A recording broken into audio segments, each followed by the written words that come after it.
So I'm having a catch up with Frank Turner. How are you? I'm very well, thank you. How are you? Good, yeah, not too bad. So we've just been playing a new single of yours called Letters. Tell us a little bit about the single, first of all. So it's a song I've been working on in one form or another for quite a long time. There's been bits of it around. A few years ago, I came across some old letters. I'm a hoarder. I keep all my old bits of paper. And when I was in my early teens, I had a pen friendship with somebody who I met on a camping holiday in Cornwall. And she was a person who knew much more about punk rock than I did and would send me mixtapes of stuff like Black Flag and Dead Kennedys and Minor Threat and all that sort of business. And reading back through the letters, it was a very intense and very sort of kind of pure relationship, should we say? Very sort of adolescent in its way, and it ended sort of abruptly, and I can't really remember why. And it was very evocative reading through that old stuff, and it seemed like a subject for a song, and so there we are. Yeah, nice. And that's coming off your new album out May the 3rd called Undefeated. What can we expect to hear on the record? Well, so it's my 10th album, which is a crazy number of albums. And in some ways, I'm proud of that fact. And in some ways, I'm slightly kind of bamboozled by the fact that it's still working. Who knew? But basically, I write songs and I try and check that I have something to say and that I'm not just sort of making a record for the sake of it. And I think that's true in this case. And I'm really proud of it. It feels like a energetic record. When we finished recording it, my wife had a first listen back to it, and her comment was, "It sounds like you're having fun."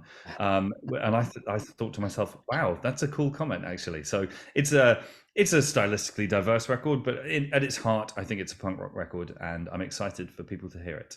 Good. And you've ventured into a number of genres over the many years. What brought you back to this one?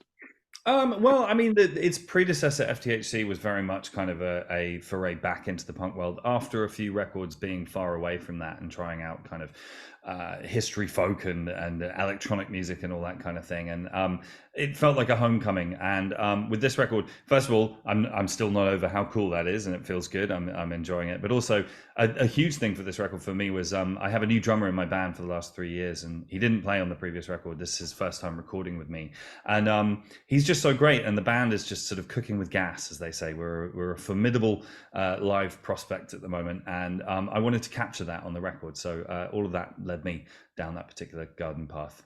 Nice. And you mentioned this is your 10th record. How have you as a musician evolved over the years? I like to think I've got a bit better from a technical point of view. I'm definitely a better guitarist, and more to the point, I think I'm a better arranger than I was when I was younger.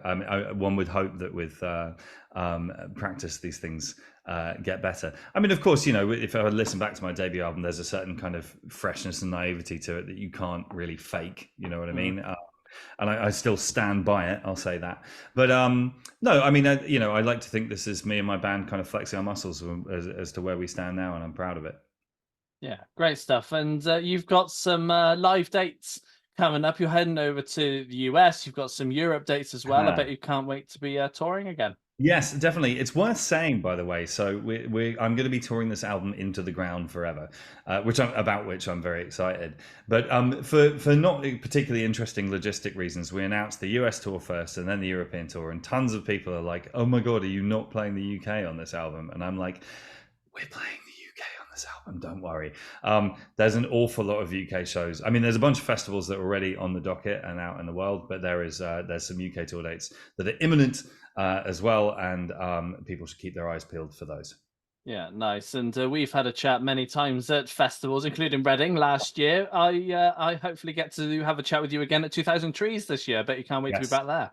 What a festival. I played the first year that they ever did, and the guys who run the festival are old friends at this Mm. point. And in fact, slightly weirdly, there is a campsite area that's named after me at 2000 Trees. So, it's always going to feel like home going back there. It's such a great place. Yeah, it's about time you were back as well. It's been a few years, I think. It has, yeah. Now, what the records has yet to drop, but I'd like to ask if you've started working on record 11 yet. Actually, I haven't. Usually speaking, writing's a pretty ongoing process for me, and it's not that I'm batting ideas away. I still Yeah. make jottings every now and again, but like, I wrote. There's 14 songs on the album. I wrote, I think, 20 for this record actually, and I felt pretty kind of spent after that process. And this record's everything I've got right now. And I'm almost, this is going to sound weird, I'm almost kind of enjoying not writing songs at the moment. I want to focus on these guys and get them out there, and the next time around will be whatever it's going to be, but we'll get there in good time. Yeah, for sure. And you've just mentioned that you've written more than what made it onto this record. So what happens to those now? Well, one of them is coming out as a B-side. We're doing a 7-inch for Record Store Day, the song Girl from the Record Shop. And we've got a genuine, old-fashioned OG B-side. It will be on the B-side of the vinyl, and that's the only place it's getting released. It's a song called All Night Crew, which I love, but it didn't quite sort of fit the overall theme of the record. The other songs, some of them will get reworked. Some of them might be stripped for parts, and some of them were just a bit rubbish. So they didn't make the cut. Yeah, great to hear. Frank, it's been a pleasure having a catch up with you. Always a pleasure, man. Thank you so much for your time.